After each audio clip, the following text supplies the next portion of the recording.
Yeah, sorry. Can you hear me all right? Sorry, sir. Can you hear me all right? Yeah. I'm hearing you, and I'm seeing you also. Let me see if I can switch the light on. Maybe it might be a bit dark. Okay, please. Okay.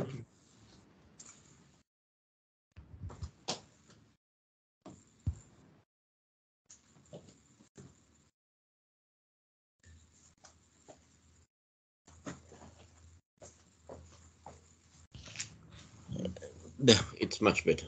Yes. Yeah. I was your ministry going on. I visited to Sri Lanka last 14th. 14th. Okay. Yeah. I visited to Colombo and Jaffna. Yeah. And nearby Jaffna places also. Is that your first visit to Sri Lanka? Yes. It was my first visit and very impressive. That is why I'm very thankful to Deputy Commissioner Sri Lankan Consulate Chennai, Mr. Venkateswaran. I just arranged one investors meeting at Chennai. That time only I got Mr. Krishnananda Padiraja's introduction, and he said about Palmyra Development Board Chairman. I got a lot of opportunities to meet these entrepreneurs and industrialists from Sri Lanka at Sri Lankan Consulate Chennai. Okay, great. Yeah, he only given your number and this all reference and about your ministry and everything. Right, sir. I went through your this one domain to know about what's reality and what's real going on. Everything is very fine. I viewed at the evening economic diplomacy and promoting the tourism, boosting exports, this all. So basically, I introduced myself.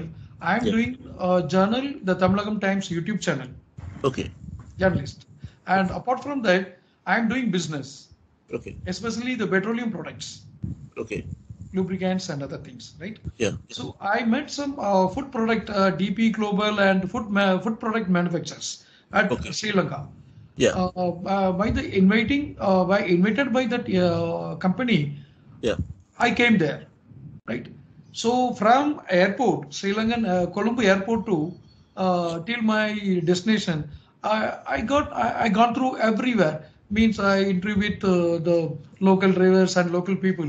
Really, I surprised what the really ground reality is totally different from the media broadcasted in India. Okay. I was very surprised because the nice people, very wealthy atmosphere, and all this there. And kindly let me know what's the real scenario for your ministry. I used to know about our investors in Indian investors. You don't know about the situation in Sri Lanka? Situation I went through ground reality. It's very nice. And what's your what you want to say about our investors, Indian investors, to come to Sri Lanka and invest? Okay. Well, at the moment in Sri Lanka, we are going through what happened was there was a financial crisis, which mainly was the result of the lack of dollars, and which I think was primarily responsible. There were three primary responsible reasons, maybe four primary responsible reasons. One is that we have not shown fiscal responsibility, the conservative governments, and so I think that caught up eventually. The second reason is that the balance of payment. There was a balance of payment crisis which was created mainly due to COVID. After the Easter attacks for 3 consecutive years, our tourism was negligible. We lost about 9 to 10 billion worth of from tourist receipts. Net, I think totally we lost about 13 billion. So that was, and then also the worker remittance. There was about 200,000 workers who came to Sri Lanka, and then which resulted in with the balance of payment crisis, that the international rating agencies downgrading us. So usually we used to go for about 2 billion worth of sovereign bonds, and then the capital markets were not accessible to us. But also, I think the bad financial mismanagement. I think we saw that coming from the time of the previous government. The loans tend to be very. Our loans were manageable, I think, but we had three types of loans, mainly the bilaterals, the multilaterals, and then also the international sovereign bonds. See, multilaterals with ADB and the World Bank, you obviously get the best rates and the best terms. The bilateral loans were more expensive. We had about 10% of our foreign debt was to China, and the other 10% was to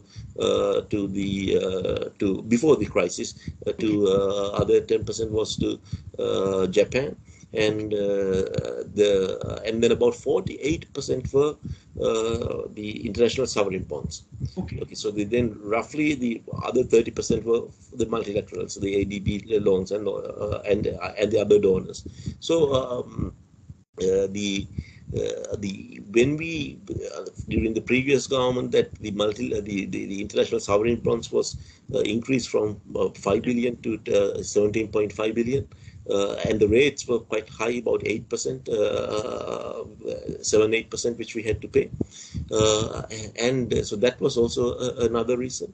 And but I think also there's a great amount of responsibility the current government also needs to take, because the previous the finance minister and the central bank governor, they were hoping that that the economy will improve, and they were hoping that we will be able to provide a homegrown solution. So whereas many were of the view that the debt was unsustainable and that we should have gone to the IMF at an earlier occasion, and we didn't do that, and as a result of that, I think all these four factors contributed to, and of course the global economic crisis. I think also with the Russian war, things such as the war in Ukraine and all those things also didn't quite help. The energy prices have been very high, so those things also, the external factors, have not helped Sri Lanka in that regard. And also because there was a delay in going to the IMF, so until we come up with a package from the IMF, until a restructuring package for our debt, and until we show that our debt is sustainable, we need to basically look at the friendly countries to help us through this period.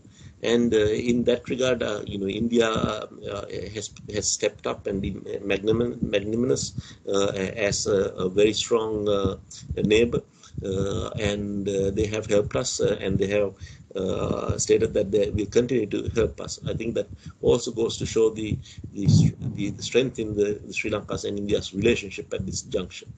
Yeah, it is very nice, Minister. What you said is very right. When I came to Jaffna, I met one a professor, history professor, subject of history professor, and he's a journalist also. What he said is, he interviewed with me for very long time, 1 hour. Our meeting was at 1 hour. And in between my meeting, I observed something which I share with you. You tell me about your view that more than 30 years war is conducted. The country has met the more than 30 years war. And the manpower, due to war, the Sri Lankans are migrated to abroad, other countries. So manpower shortage. These are the main impact for the economical crisis. It is not only because of existing president and PM. What he said is, it's a statement from the journalist and the history professor.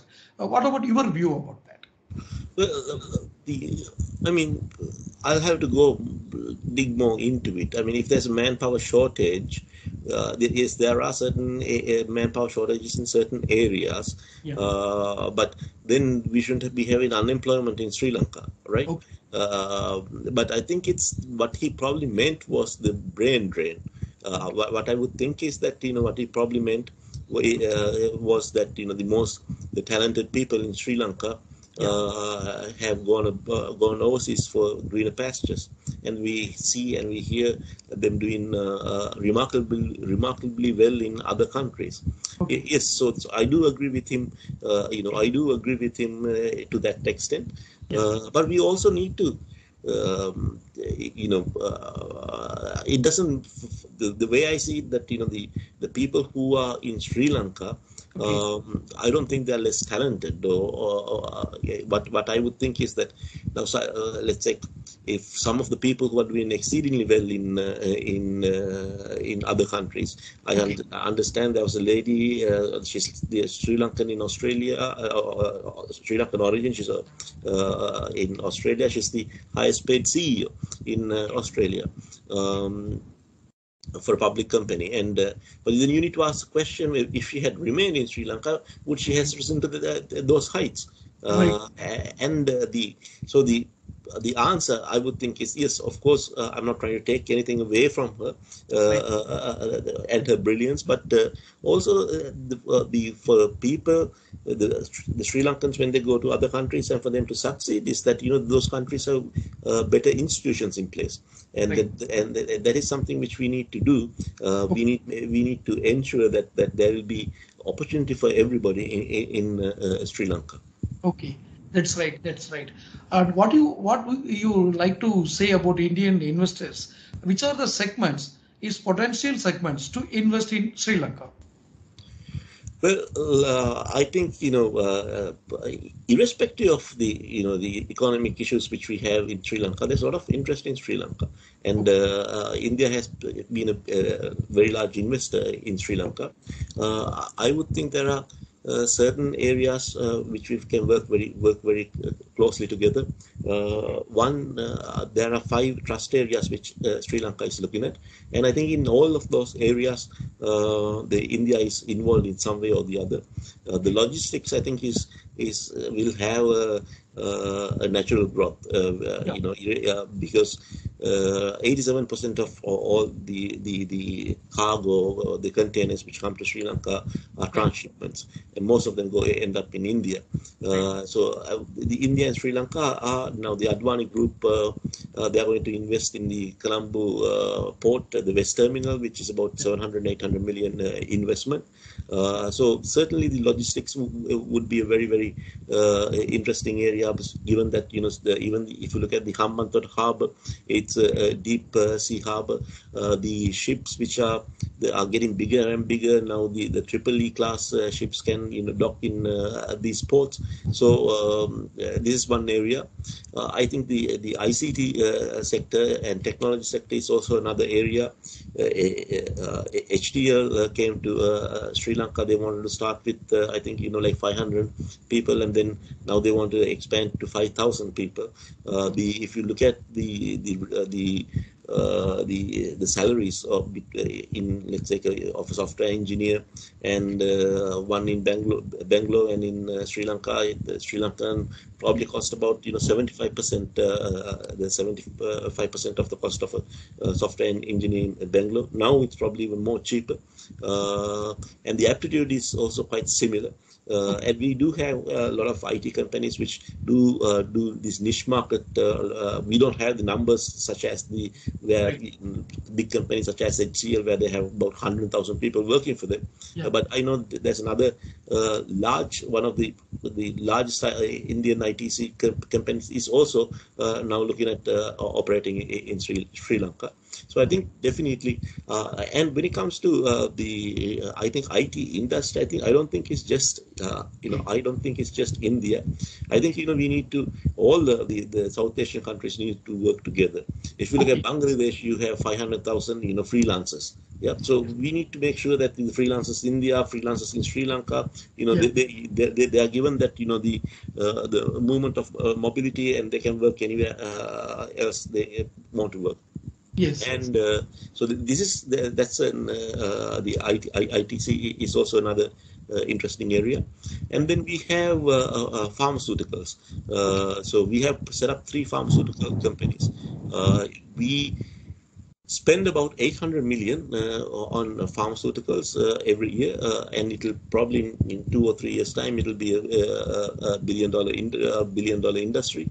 But we only produce 15% of our pharmaceutical needs in Sri Lanka. So we have put up 3 pharmaceutical zones, one in Anuradhapura in north of Sri Lanka for the things such as the pharmaceutical supplies and the like bandages and the that kind of the material, and then in the second one and the third one we have for the formulation and for things such as complex formulations, but also the one in the pharmaceutical zone in Hambantota we have this the environmental authority, the approvals, and all those approvals have already been taken, and we also intend on using the common utilities to, let's say, to dispatch the hazardous material and things such as that. So I think the government is also embarked on an ambitious program to at least to ensure that 50% of our pharmaceutical needs will be produced locally. So there, I think, in time to come, there probably will be tariffs on the imported pharmaceuticals. So I think, if the Indian companies, two Bangladeshi companies already have invested in Sri Lanka. So I think the pharmaceuticals is also potential area to invest in Sri Lanka. Yeah. And these 3 areas, then there are other areas such as energy. We have already been talking with India to see whether we can, the national grids can be connected. So then if there's any excess energy that can be sourced out. So the energy is also, and the Adanis, I think they have also committed to another 500 million renewable investment. So that's another possible area of investments. Then also, I think the one area which Sri Lanka has not cashed in, but there's tremendous potential, is the minerals. We have some of the best minerals in the world, but of course not in very large quantities. But the the quality of the minerals are very good. We are the only country in the world which has what's called vein graphite. Okay, it's the carbon content of the graphite is very high. It's about 99.9% in certain mines. We have thorium deposits, and then we have the phosphates, which is enough for the next 200 years. It's one of very large phosphate deposits, which we can produce fertilizer and things such as that. And then also we have ilmenite, and most of that ilmenite is exported to one Japanese company in its raw form. So I think if there's a lot of potential for value addition of the minerals in Sri Lanka. Okay. And then I think the other area is the manufacturing. There's tremendous potential for the manufacturing also, and I think there's particularly if you look at the Hambantota region where it's very close to the shipping lanes, and of course the final area is tourism. And I think India is the largest market at the moment. Yes. Our tourist arrivals has been fairly good. In March we exceeded 100,000. Now in April there is a dip due to perhaps the unfavorable the news alerts which are going out. But of course I must state that the whatever the protests which takes place in Sri Lanka, they are extreme, very, very peaceful, and you see on social media some of the tourists also going and joining these protests. There's also a sense of like a carnival atmosphere for some of these protests. They are not like violent protests. Of course, it can lead to violence So we need to be careful on that. But tourists, if you look at tourism, we haven't had any tourists from China this year. Okay, it used to be our second biggest market. So then we get tourists from India, we get tourists from China, then we get Russia and Ukraine. Before the war, they have been one of our biggest markets. Then we get tourists from the Western Europe, and then we also are working very hard to get tourists from areas like the Middle East and countries like Korea. So so it's not just for the Indians to come and visit Sri Lanka. But it's also for, I think, they can have investments. So there's a lot of Indian investment in terms of hotels, and so the Taj Group was one of the the earliest groups to invest in Sri Lanka. So I certainly think that there's a lot of scope here for Sri Lanka. And I mean, of course, I'm Sri Lankan and I may be biased, but Sri Lanka is a very nice place to live. I understand. And visited your country, I understood. You're right. Because if you look at something like the quality of air in Sri Lanka, well, it's getting bad. The quality of air in Sri Lanka is also getting bad. But I think it has that island mentality. Things are a little bit people are easygoing. People are very friendly. The food is great, and the weather is fantastic. And I think it tends to be more cleaner, and then it tends to be very the environment is it's perhaps very close to Goa, I would think so, or Kerala. So I think it's a very good place to live. If you look at it's a very good place for any expats to work, and for Indians. I think it's especially so due to the historical connections also, and it for sometimes the tickets are much cheaper from, let's say, Delhi to Colombo to Delhi to Chennai or some other parts of India. So I think there's a lot of potential for India and Sri Lanka to collaborate together. Yes. What you said is very right. As a historical relationship between Sri Lanka and India, we have to reinitiate, rebuild, and we have to restart our business relationships between India and Sri Lanka. That's one of my industrialist who was at Colombo. She said that it is the right time to come to Sri Lanka and start the business. Do you think that, Minister, do you think that what are the protests going on? It's a very short time only, and it's artificial, and it is need not to happen. What do you think about it? It is the protest which is going on, because the investors will get fear. How long we can stability of the government, and how long our business will live if we come to invest in Sri Lanka. What about this protest is going on?